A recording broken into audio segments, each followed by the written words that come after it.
आज हम उस ताकत की बात करेंगे जिसे देखकर दुश्मन के पसीने छूट रहे हैं। ऑपरेशन सिंदूर के बाद हमारी भारतीय सेना पहले से कहीं ज्यादा घातक और हाईटेक हो चुकी है। आप सोच रहे होंगे कि एक साल में ऐसा क्या बदल गया, तो आपको बता दें कि सेना ने खुद को सिर्फ मजबूत ही नहीं किया है, बल्कि पूरी तरह से नया रूप दे दिया है। अब हमारी सेना के पास 5 लाख से ज्यादा ऐसे आधुनिक हथियार हैं जो पलक झपकते ही दुश्मन का काम तमाम कर सकते हैं। इसके साथ ही 50 नई ऐसी यूनिट्स बनाई गई हैं जो हर समय युद्ध के लिए तैयार बैठी हैं। सेना ने अपनी रणनीति को इतना बदल लिया है कि अब हमला सिर्फ जमीन से नहीं, बल्कि हर उस कोने से होगा जहां दुश्मन छुपा हो सकता है। इन 50 नई यूनिट्स के अलावा 4 ऐसी खास टीमें बनाई गई हैं जिन्हें एजाइल फॉर्मेशन कहा जाता है। इनका काम है बिजली की रफ्तार से दुश्मन के इलाके में घुसना और सटीक चोट करना। अब वो जमाना गया जब सिर्फ संख्या बल से जंग जीती जाती थी। आज की सेना ड्रोन, रॉकेट और लेजर तकनीक से लैस है। पिछले 1 साल में सेना ने करीब 2 लाख नए जमाने के उपकरण अपने बेड़े में शामिल किए हैं। इसमें सबसे खास हैं वो ड्रोन जो आसमान में घंटों तक मंडरा सकते हैं और जैसे ही दुश्मन दिखे खुद को बम बनाकर उस पर गिर जाते हैं। इन्हें कामिकाजे ड्रोन कहा जाता है। इसके अलावा हमारे जवानों के पास अब ऐसी नजर है जो मीलों दूर छिपे दुश्मन को भी देख सकती है। ट्रेड रड ड्रोन नाम की एक नई तकनीक आई है जो एक तार के जरिए आसमान में टिकी रहती है और कमांडरों को पल पल की लाइव जानकारी देती रहती है।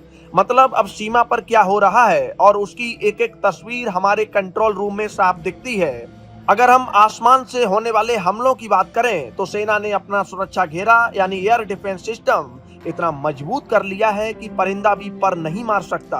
नए शॉर्ट रेंज डिफेंस सिस्टम और काउंटर ड्रोन तकनीक की वजह से अब दुश्मन के ड्रोन हमारे इलाके में घुसते ही ढेर हो जाएंगे। इतना ही नहीं, आसमान का शिकारी कहे जाने वाले अपाचे हेलीकॉप्टर भी अब सेना की ताकत बढ़ा रहे हैं। ये हेलीकॉप्टर जमीन पर लड़ रहे हमारे जवानों को जबरदस्त हवाई सुरक्षा देते हैं। अब हम बात करते हैं हमारे असली हीरो यानी पैदल सेना जवानों की।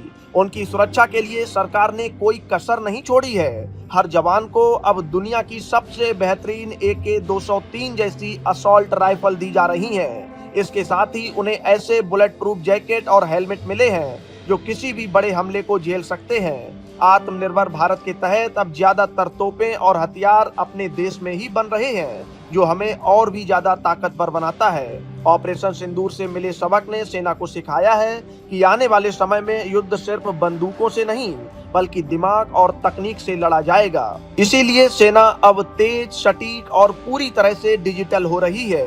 चाहे वो आतंकवाद के खिलाफ 8 नए फ्रेम हो या फिर नए हेडक्वार्टर, हर कदम सिर्फ एक ही लक्ष्य के लिए उठाया गया है और वो है देश की अखंड सुरक्षा। आज हमारी सेना इतनी तैयार है कि वो किसी भी चुनौती का जवाब देने के लिए बस एक आदेश का इंतजार कर रही है।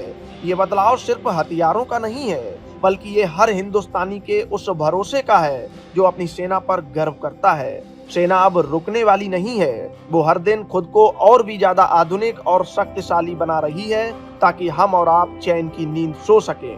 Bureau report, Bharat update desk.